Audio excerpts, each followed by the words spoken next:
Good afternoon. कल हमने देखा था कि एबनॉर्मल यूटेराइन ब्लीडिंग क्या होती है एंड उसके टाइप्स देखे थे हमने। इंट्रोडक्शन देन टाइप्स में हमने मेनोरेजिया डील किया था कल। Causes, sign and symptoms, investigations and management. अब हम उसका सेकंड टाइप डील कर रहे हैं जो कि बहुत स्मॉल है एंड अगर एग्ज़ाम में भी आता है तो 2 to 3 नंबर्स का आता है। That is metrorrhagia. मेट्रोरेजिया की डेफिनेशन देखो। Metrorrhagia is an abnormal bleeding between regular menstrual period. Regular जो मेंस्ट्रुअल पीरियड होता है, ठीक है, उस दौरान अब नॉर्मल ब्लीडिंग होना, नॉर्मल से स्लाइटली हैवी होना, ठीक है। जैसे कि पहले पेशेंट को नॉर्मल ब्लीडिंग होती थी, नेक्स्ट उसको फिर कुछ टाइम से उसको अब नॉर्मल ब्लीडिंग उसने ऑब्जर्व किया कि उससे पहले से ज़्यादा हो रही है, ठीक है। तो वो इस तरीके से ऑब्जर्व करती है, देन वो डॉक्टर के पास जाके कंप्लेन करती है। तो डॉक्टर इन्वेस्टिगेशंस या फिर कुछ भी करने के बाद, फिजिकल एग्जामिनेशन, इन्वेस्टिगेशंस करने के बाद उसको पता कुछ कारण से, अगर कुछ कारण है और उसको पता लग रहा है कि एबनॉर्मलिटीज़ आ रही है और वो बताते हैं कि ये मेट्रोरेजिया के कारण हो सकता है, ठीक है। तो मेट्रोरेजिया किस कंडीशन से होता है? Generally ectopic pregnancy and miscarriage, इसके बाद वाले के कंडीशंस में हमको देखने को मिलता है मेट्रोरेजिया।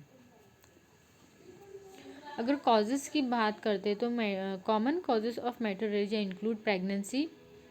प्रेगनेंसी के बाद हो सकता है पेशेंट को कि एबनॉर्मल उसको ब्लीडिंग होना स्टार्ट हो जाए। जैसे कि प्रेगनेंसी के अगर लैक्टेटिंग है तो 6 मंथ बाद उसको मेंस्ट्रुअल साइकिल आना, पीरियड होते हैं। अगर नॉन लैक्टेटिंग है तो 3 मंथ्स बाद उसको पीरियड आना स्टार्ट होते हैं। तो इस दौरान वो कंप्लेन करती है कि डॉक्टर से कि मुझे कुछ टाइम से कुछ मंथ से हैवी ब्लीडिंग्स हो रही है, ठीक है। तो वो इस तरह की कंप्लेन करती है।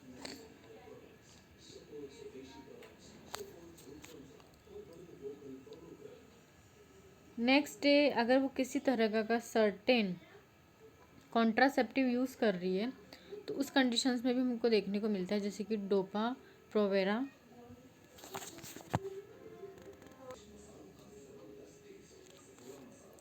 जैसे कोई फीमेल से वो अगर कॉन्ट्रासेप्टिव पिल्स यूज़ कर रही है जिसमें वो सर्टन एक ही मेडिसिन यूज़ कर रही है कंटिन्यूसली 2 to 3 ईयर से, तो उस कंप्लेन हो सकती है उसको मेट्रोरेजिया की, हैवी ब्लीडिंग्स की इन द मेंस्ट्रुएशन साइकिल।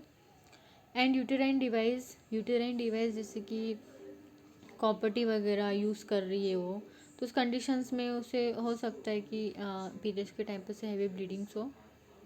क्योंकि उसमें भी क्या होता है कि पेशेंट कंप्लेन होता है, उसका साइड इफ़ेक्ट होता है हैवी ब्लीडिंग का।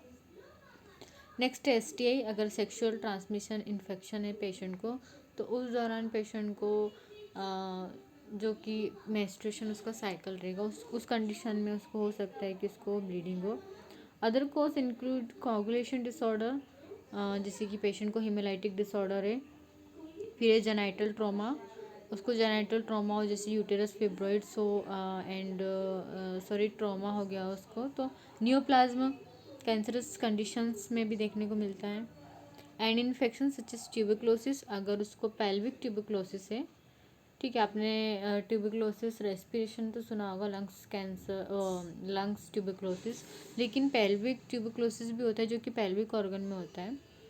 और ये अगर पेशेंट को लंग कैंसर है वुमन पेशेंट को, और वो जो लिम्फेटिक सिस्टम है और ब्लड सिस्टम है उससे सर्कुलेट होकर उसके पेल्विक ऑर्गन तक चले जाता है, तो वो पेल्विक में कॉज करता है पेल्विक ट्यूबरक्लोसिस करने को। तो ठीक है, अगर वो कंडीशंस रहेगी तब भी पेशेंट को क्या होगा, हैवी ब्लीडिंग होगी बिटवीन द मेंस्ट्रुएशन।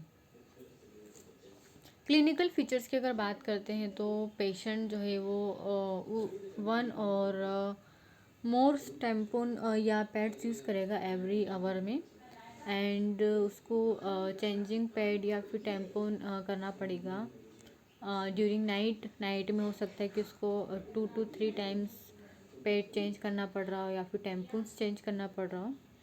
नेक्स्ट है अब नॉर्मल ब्लीडिंग होगी उसको। एनीमिया की कंडीशन होगी क्योंकि हैवी ब्लड लॉस हो रहा है। वीकनेस इसलिए होगा क्योंकि उसको एनीमिया की कंडीशन हो रही है। लेथार्जी इसलिए क्योंकि उसको ब्लड लॉस हो रहा है। मूड स्विंग इसलिए क्योंकि उसको ये कंडीशंस हो रही है दैट हैवी ब्लड लॉस हो रहा है, हो सकता है उसको इसका टेंशन हो, एंड ऑब्वियसली टेंशन तो होगा, एंड और जनरल दूसरी कंडीशंस को देखते हुए उसे लेथार्जी, मूड स्विंग्स होगा, एंड हेडेक। हेडेक जनरली उसको एनीमिया है तो हेडेक भी क्लिनिकल सिम्टम्स में रहेगा। डायग्नोस्टिक इवैल्यूएशन की अगर हम बात करते तो हम हिस्ट्री कलेक्शन करेंगे। नेक्स्ट गायनिकोलॉजिकल एग्जामिनेशन, अगर कुछ फिब्रॉइड्स वगैरह है उसके कारण से हमें लग रहा है ट्रॉमा के कारण, तो वो चेक करेंगे। Next, endometrial biopsy can be used to obtain cell from the uterus to the check of hormone imbalance or abnormalities. Endometrial biopsy करेंगे। इसमें हम क्या करते हैं that आप लोग इसको मान लो that is uterus and this is inner layer of endometrium, ठीक है। इसमें से वो क्या करते हैं, बायोप्सी के थ्रू सैंपल लेते हैं टिश्यूज़ का। सैंपल लेने के बाद उसकी इन्वेस्टिगेशन करते हैं, ठीक है। अब इन्वेस्टिगेशन करके उसमें चेक करते हैं कि इस टिश्यू में कितना हार्मोनल लेवल है, कुछ एबनॉर्मलिटीज तो नहीं है, कुछ कैंसरस सेल तो नहीं है, फिब्रॉइड्स फॉर्मेशन तो नहीं है, ठीक है। ये सब इसमें चेक करते हैं। यूएसजी सोनोग्राफी इसलिए करेंगे, हमें ये देखना है कि जो उसका पेल्विक रिप्रोडक्टिव सिस्टम है दैट इज़ प्रॉपरली और not properly in the size and shape, and organs properly size and shape में है कि नहीं, प्रॉपर ब्लड सप्लाई है कि नहीं, एंड सिस्टम उसका कि कुछ अननेसेसरी हमें कुछ और तो नहीं मिल रहा है, जैसे कि फिब्रॉइड्स तो नहीं मिल रहा है, कुछ इन्फेक्शंस तो नहीं है, फ्लूइड फिल तो नहीं है, सिस्ट वगैरह तो नहीं, ये सब चेक करेंगे। कॉम्प्लिकेशन की अगर हम बात करते हैं तो इसका जनरली अगर पेशेंट को ब्लीडिंग हो रही है तो इसका कॉम्प्लिकेशन एनीमिया होगा। मैनेजमेंट की बात करते हैं तो मैनेजमेंट एक मैनेजमेंट नहीं है, डिपेंड ऑन द कंडीशन और कॉजेज़, ठीक है। जैसे कि मैंने आपको बताया था सीविरल कॉजेज़ हैं इसके, जैसे कि प्रेगनेंसी, एक्टोपिक प्रेगनेंसी है, देन फिब्रॉइड्स हैं, कैंसर है, तो उस कंडीशंस में हम मैनेजमेंट बहुत सारे हो जाते हैं इसके। तो मैनेजमेंट की अगर हम बात करते हैं तो the treatment that receive depend on the causes of metrorrhagia. Medication may be used to treat hormone imbalance, infection and chronic medical condition, example hormonal therapy and antibiotic। अगर पेशेंट को अगर मेडिकल ट्रीटमेंट की अगर हम बात करते हैं तो अगर उसको हार्मोनल इम्बैलेंस हो रहा है तो हम हार्मोनल थेरेपी देंगे, इन्फेक्शंस के कारण हो रहा है तो हम एंटीबायोटिक देंगे, एंड अगर पेशेंट को क्रॉनिक मेडिकल कंडीशंस है जैसे कि क्रॉनिक ट्यूबरक्लोसिस हो गया है तो हम उस अकॉर्डिंग उसका ट्रीटमेंट करेंगे, ठीक है। सर्जरी में भी treat to use polyps, endometriosis and fibroids. अगर पेशेंट को पॉलिप्स हो रहा है, एंडोमेट्रियोसिस हो रहा है एंड फिब्रॉइड्स हो रहा है, दैट हम क्या करेंगे, उसके अकॉर्डिंग ट्रीटमेंट करेंगे। फिर मैनेजमेंट में की अगर हम बात करते हैं तो अगर पेशेंट को कैंसर है तो सर्जरी करेंगे, कीमोथेरेपी देंगे, रेडिएशन करेंगे एंड कॉम्बिनेशन ऑफ ट्रीटमेंट करेंगे। An IUC may be needed to remove women that experience a miscarriage or ectopic pregnancy need immediate medical treatment। अगर पेशेंट को आईयूडी के कारण हो रहा है, इंट्रा यूटेराइन डिवाइस जैसे कॉपर्टी के कारण हो रहा है, एंड तो हम उससे रिमूव कर देंगे। अगर वुमन को मिसकैरेज हुआ है कंडीशन पहले, प्रीवियसली उसकी हिस्ट्री है 2 to 3 मंथ पहले मिसकैरेज की और एक्टोपिक प्रेगनेंसी की, तो उसके बाद क्या हम उसका मेडिकली ट्रीटमेंट करेंगे। इसमें हम क्या करेंगे, डायलिटेशन एंड क्यूरेटेज करेंगे, डीएनसी करेंगे to may be removed remaining tissues after miscarriage. जैसे क्या होता है कि मिसकैरेज तो हो जाता है, ठीक है, जैसे कि अबॉर्शन खा लिया, उसने किट ले ली, ठीक है, मीज़ोप्रोस्टोल एंड मिफीप्रोस्टोल की किट ले ली प्रेगनेंसी की।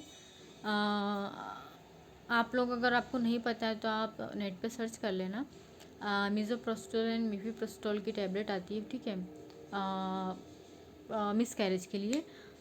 तो उसको हम जैसे कि पेशेंट ने वो टैबलेट ले ली है, ठीक है, उसके बाद क्या होता है कि उसके यूट्रस में उस टिश्यूज़ का कुछ पार्ट रह जाता है बेबी का, ठीक है। तो उसको क्या होता है कि वो पूरा नहीं निकल पाता है, तो देन वो बाद में कॉज करता है हैवी ब्लीडिंग के लिए एंड एनीमिया कॉज करता है। तो उसमें क्या करते हैं, पेशेंट को डीएनसी करते हैं, और ये एक मेजर कॉज भी रहता है इन्फेक्शन होने का। तो डीएनसी करके जितना भी अननेसेसरी पार्ट है, ठीक है, उसको क्या करते हैं, डायलिटेशन एंड क्यूरेटेज की हेल्प से पूरा आउट करते हैं। तो ये जनरली हमारा मैनेजमेंट था। और ये स्मॉल टॉपिक है, ठीक है, मैंने इसको अच्छे से एक्सप्लेन करने की कोशिश करी है, आई होप आपको समझ में आया होगा। अगर आता भी एग्ज़ाम में तो ये ज़्यादा नंबर का नहीं आएगा, ठीक है। तो आप इसको, ये आप नोट्स बना लेना और इसको एग्ज़ाम में जस्ट एक दो बार पढ़ लेना, ऐसे याद हो जाएगा।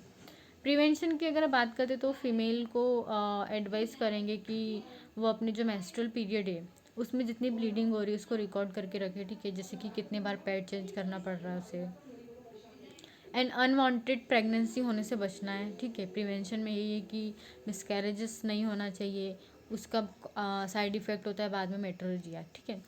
तो ठीक है, यही हमारा इतना टॉपिक था। Okay, thank you.